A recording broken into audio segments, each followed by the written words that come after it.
हिंदुस्तान की आन बान शान है, यहाँ के हर शहर में छिपी फल फूल रही कारीगरी की दास्तान। हर हाथ की है एक हुनर की कहानी, बोलती हर चेहरे की सिलवटों की जुबानी। ये हुनर उस झरने की तरह है जो अपने से जुड़े, अपने जल व अमृत से पोषित हर व्यक्ति को अमर होने का वरदान देती है। संस्कृति की मजबूत डोर से लेकर कलात्मक संसार भारत की संपूर्णता बयां करता है।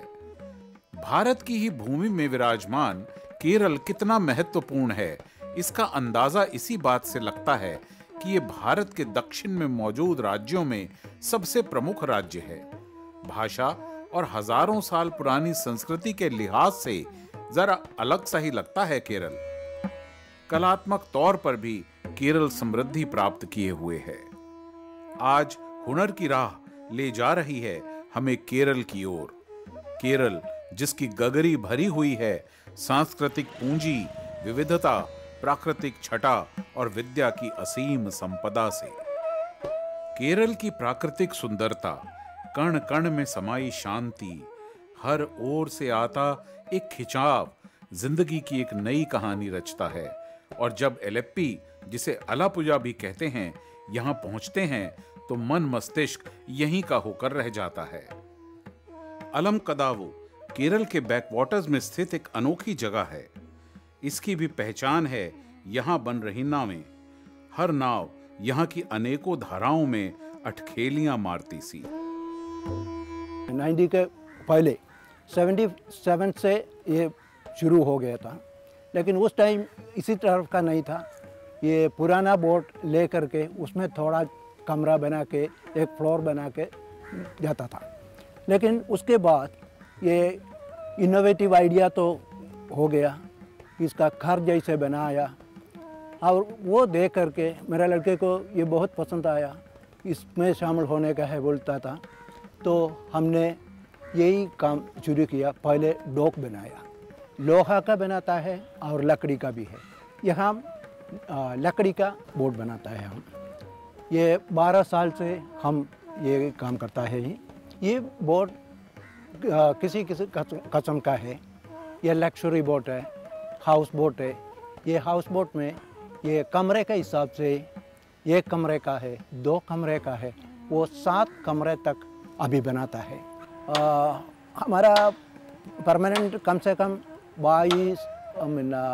25 आदमी रेगुलर है इधर। वो 100 तक हो जाता है, कभी ज़्यादा बोट है 100 तक आता है।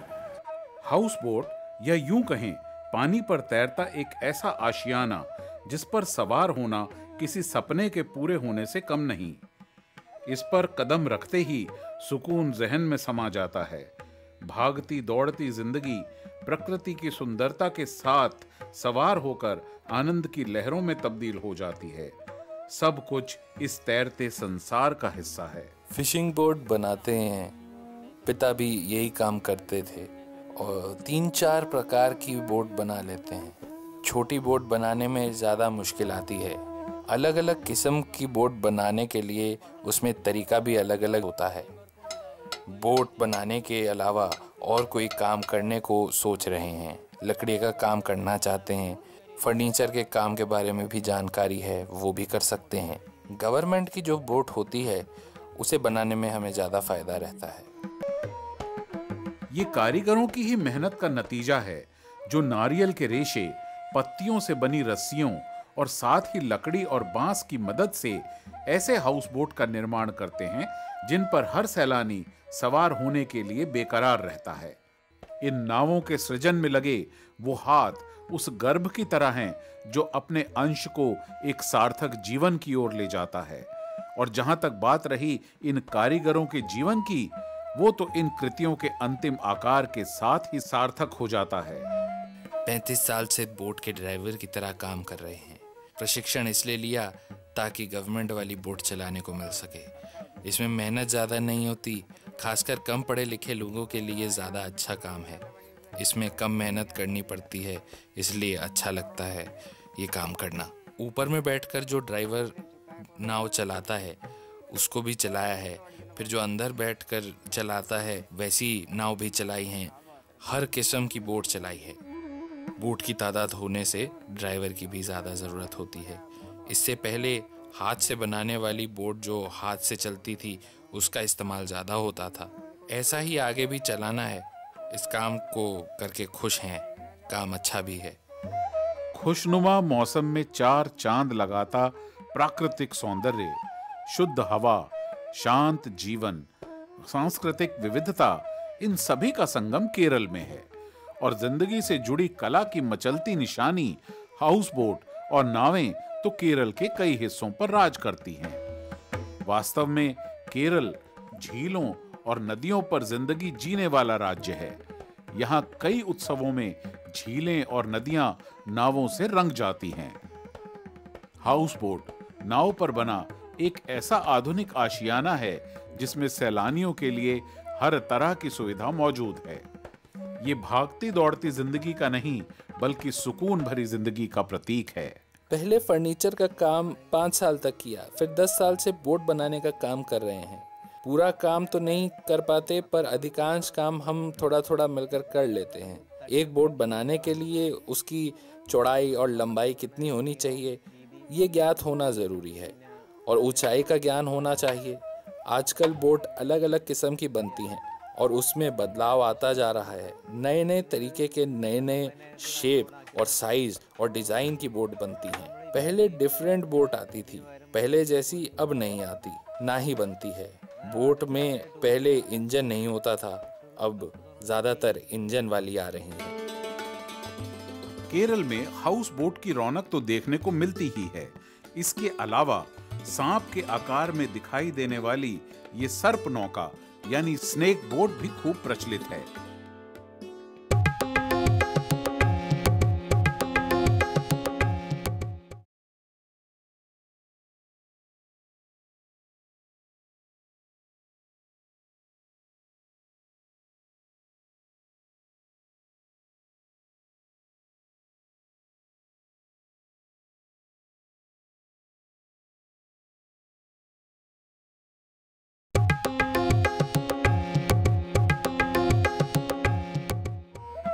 केरल के रंगीन और आकर्षक हाउस बोट किसी वक्त में इतने आधुनिक नहीं थे।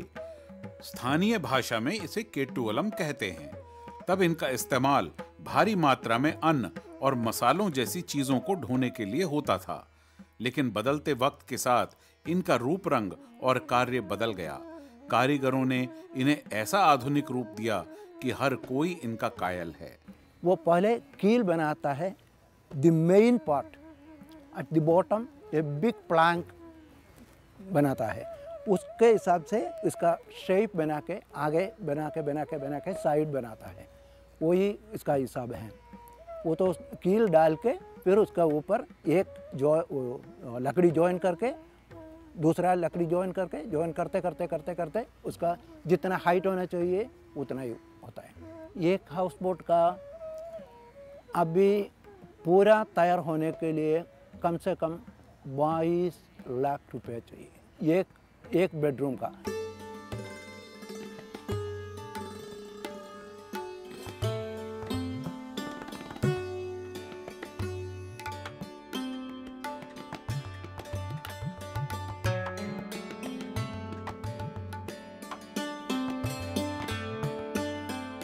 उगते सूरज से लेकर ढलता सूरज सुकून के साथ मंत्रमुग्ध कर देता है।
कारीगर हाउस बोट का हर एक कोना इतनी खूबसूरती से तैयार करते हैं कि जिंदगी हर पल तैरने को उत्सुक रहती है।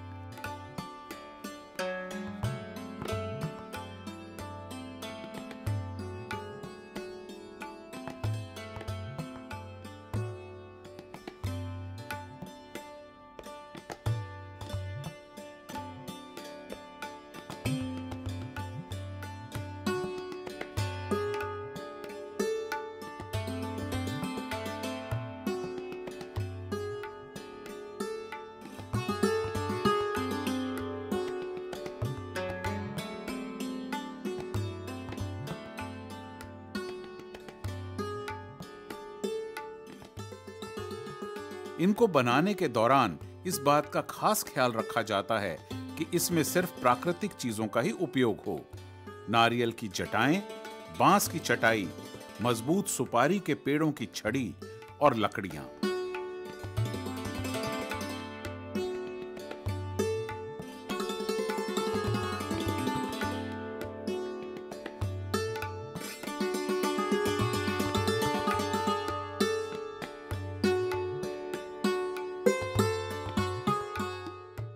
पहले चाय की दुकान थी, फिर वहां से आकर फिशिंग बोट बनाने का काम शुरू किया।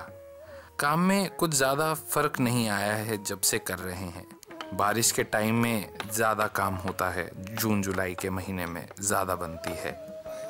फिशिंग बोट बनने के लिए लकड़ी और लोहे का इस्तेमाल किया जाता है। लोहे वाला अपनी शेप बना कर लाता है, बाकी काम कारपेंटर वाला लकड़ी का इस्तेमाल करके करता है।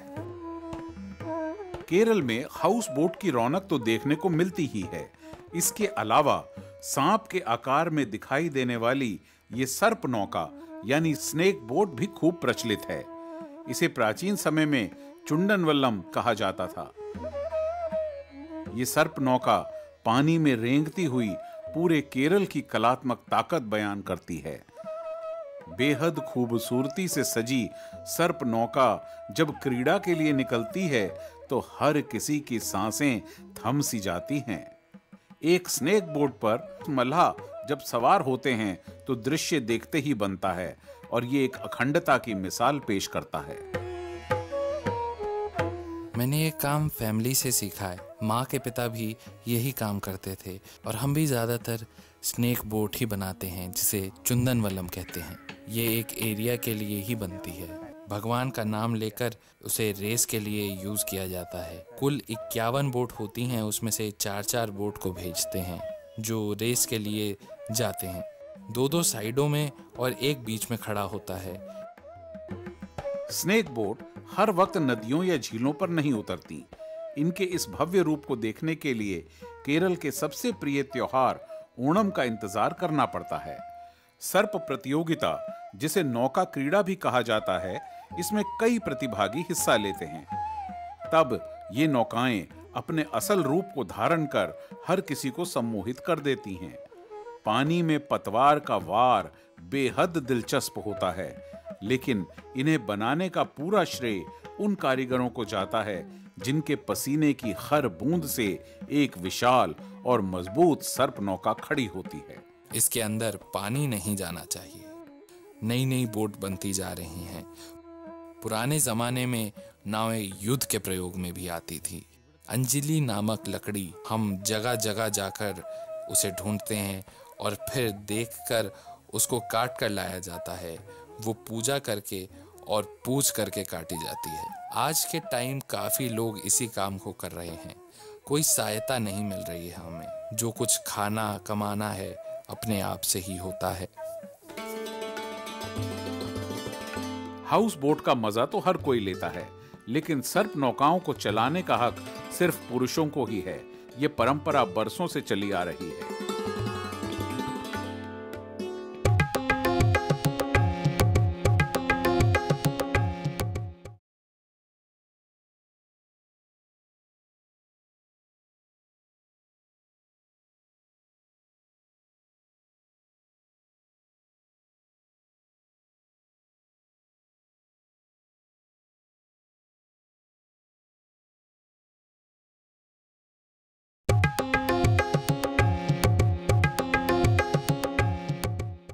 केरल की विविध हस्तशिल्प, धातु और औद्योगिक कला सब अमूल्य है।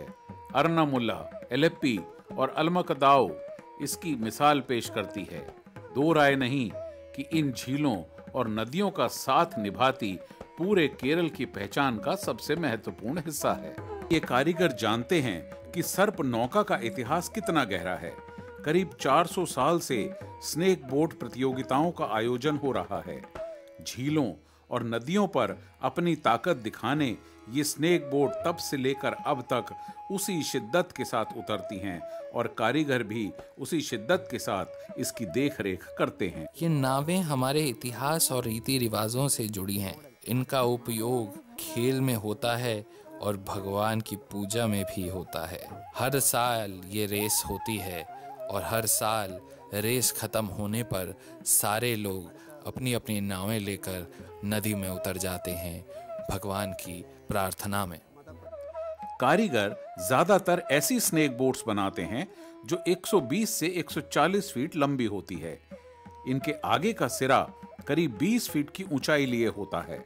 अमूमन हर गांव के पास अपनी स्नेक बोट होती है, जिन्हें ये लोग बड़ी मेहनत से बनाते हैं और इनके खुद के जीवन को अधूरा मानते हैं। अभी तक लगभग 40 बोट अपने हाथ से बनाई हैं। अभी 20 साल से खुद से कर रहा हूँ, दूसरी जगह नहीं जाना। यही काम करके खुश हूँ, अच्छा भी लगता है। दूसरी जगह करना पसंद नहीं। पहले से ज़्यादा बोट बनने लगी हैं। कई तरह की बोट तैयार होती हैं। साल में बड़ी बोट 1-2 बन जाती हैं। पैसा भी ठीक मिल जाता है। अपना काम है तो कोई दबाव नहीं रहता। फायदा और नुकसान अपने हाथ में होता है। मैं इस काम से बहुत खुश हूँ। प्रतियोगिता संपन्न होने के बाद इन नौकाओं को रख दिया जाता है। हालांकि फिर इंतजार होता है कि कब ये सर्प नौकाएं फिर बाहर आएंगी और अपनी कला पेश करेंगी। सर्प नौकाएं सैलानियों को खूब आकर्षित करती हैं। वास्तव में स्नेक बोट की बनावट, उसका रंग रूप, उसकी सजावट और मल्लाहों का जुनून ही हर किसी को अपनी तरफ खींच लेता है। और जब बीच में बैठे मल्लाह तेज सुर में गाते हैं तो सबकी जुबान खामोश हो जाती है। सभी का दिल मोह लेने वाली इन सर्प नौकाओं को बनाने वाले कारीगरों की आर्थिक स्थिति सुधरी हुई नजर नहीं आती। जिस तरह हर किसी को नौका क्रीड़ा देखने का इंतजार रहता है, उसी तरह इन कारीगरों को खुद की स्थिति के बेहतर होने का भी इंतजार है। लहरों से टकराती, उफानों से लड़ती ये सर्पीली नौकाएं ध्यान से देखें तो जीवन का एक विशेष पाठ है पढ़ाती। 8वीं कक्षा तक पढ़ाई की है हमने। घर की जिम्मेदारियां बढ़ने की वजह से पढ़ाई छोड़कर काम करना शुरू कर दिया। इस काम को करके ओवर टाइम करने से आमदनी को बढ़ावा मिलता है। किटोवलम बनाने के लिए समय उसके साइज पर निर्भर होता है। हम अकेला कुछ ज़्यादा करने के लिए अभी तैयार नहीं हैं। फर्नीचर का खुद का काम करना चाहते तो हैं। 2 बच्चे हैं, उनकी परवरिश करनी है और उनका भविष्य उज्जवल बनाना है। हाउस बोट का मजा तो हर कोई लेता है, लेकिन सर्प नौकाओं को चलाने का हक सिर्फ पुरुषों को ही है। ये परंपरा बरसों से चली आ रही है। चमकती और आकर्षित करती स्नेक बोट्स पर मछली का तेल, नारियल की जटाओं की राख भी मली जाती है, ताकि लहरों पर नौका और तेजी से आगे बढ़े और साथ में पानी में रहने का नुकसान इन्हें ना उठाना पड़े। केरल की आमदनी का एक बड़ा जरिया है यहाँ का हिस्सा बनने वाले घरेलू और विदेशी सैलानी। जो भी एक बार यहाँ की हाउस बोट का सफर कर चुका है या फिर सर्प नौका की प्रतियोगिता की ताकत देख चुका है, इसमें शामिल होने की ख्वाहिश बार बार रखता है। केरल में टूरिस्ट बोट का ज़्यादा प्रयोग होता है क्योंकि विदेशी लोग ज़्यादा घूमने आते हैं, जिससे काफ़ी फायदा भी होता है। बोट बनाने के लिए ज़्यादा लोगों की ज़रूरत होती है। इस काम को सीखने के लिए 3 साल तक का समय लग जाता है। आपसी संपदा से और अगर सरकार कुछ पैसा देती है तो हम अपना खुद का काम शुरू कर सकते हैं। इन सर्प नौकाओं को बनाने वाले कारीगरों के जज्बे में कोई कमी नहीं। ये इन्हें बनाते हैं और इनकी देखरेख भी बखूबी करते हैं। इन्हें मालूम है कि केरल की तरफ रुख करने का मकसद ये नौकाएं भी हैं, लेकिन इनकी जीवन शैली उसी मोड़ पर अटकी है जहां बरसों पहले थी। हाथों का काम ज्यादा, मेहनत 4 गुना, लेकिन जिंदगी दिक्कतों से भरे ढर्रे पर रेंगती हुई। एक बोट बनाने के लिए 1000 दिन तक लग जाते हैं। इसको बनाने में कम से कम 50 लाख रुपए तक का खर्च हो जाता है। इसकी लकड़ी बहुत मोटी होती है। पहले आसानी से मिल जाती थी, पर अब लकड़ी नहीं मिलती। कोई भी कला अपने में कई विशेषताएं लिए होती है, लेकिन अगर कला की अनदेखी की जाए तो वो कला दम तोड़ने लगती है। हाउस बोट की सैर, नौका क्रीड़ा का बल कला की बेहतरीन निशानी है। इसकी मजबूती का अंदाजा इसी से लगाया जाता है कि सैलानी प्रकृति की खूबसूरती में जितना भी डूब जाएं, लेकिन नौकाओं के इस अद्भुत संसार में शामिल होना नहीं भूलते। वो बहुत सारा लोग टूरिस्ट इधर आके हमें हमारा नौका फोटोग्राफ लेके गया हुआ है, उसको भी अच्छा लगता था। इधर आके एक यूके वाला इधर आके हमें पूछ के गया, वो चाहता है एक बोट बनाने के लिए। टूरिस्ट इधर आता है सिर्फ बोटिंग के लिए, इधर देखने में तो इतना ज़्यादा नहीं है, लेकिन बैक वाटर टूर वही सबसे बड़ा है। ये जगह भी मशहूर इसलिए है, famous only for the boating.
लहरों पर तैरती जिंदगियों का साथ निभाने के लिए या फिर उन जिंदगियों को महसूस करने के लिए सैलानी उत्साह से लबरेज नजर आते हैं। केरल की भाषा की अलग ही तहजीब है। यहाँ के रीति रिवाज और संस्कृति जड़ों से जुड़े हैं। यहाँ का विशेष पहनावा इनकी जीवन शैली को दर्शाता है। पर एक चीज जो हर किसी के दिमाग में अमिट छाप छोड़ जाती है, वो है नौकाओं से जुड़ा अलौकिक संसार।